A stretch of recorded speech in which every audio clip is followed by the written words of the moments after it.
In today's video, I'm going to teach you how to add new page in Webflow 2026 guide.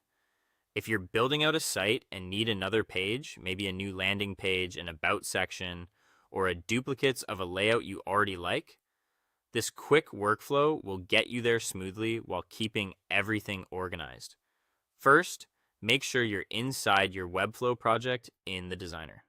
You'll land on the canvas where your site preview sits front and center, with the main toolbar on the left.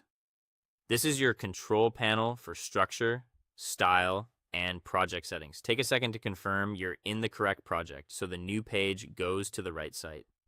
Next, open the Pages panel. Look for the icon on the left that resembles stacked pages.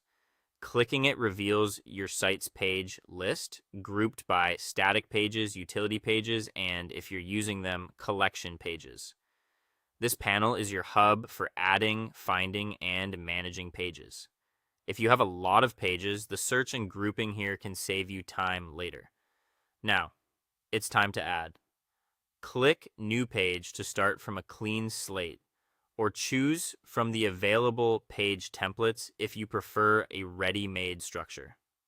Starting blank is great when you know exactly what you want and plan to build the layout from scratch.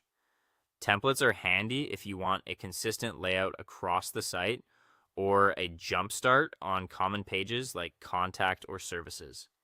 You can quickly scan the options and pick what aligns best with your content plan and design system.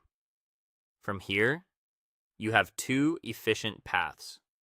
If you already have an existing page with the layout and components you like, duplicate that page. Duplicating carries over the structure, classes, and styling you've already dialed in, which helps maintain visual consistency and speeds up production. If you'd rather begin fresh, proceed with creating a brand new page. When you're ready, click Create. Webflow will add the page to your list and open it on the canvas so you can immediately start designing. A few tips as you wrap up. Keep your site structure tidy by planning where this page fits in your navigation and overall content flow. Reuse components and styles you've already established to stay consistent and reduce maintenance later.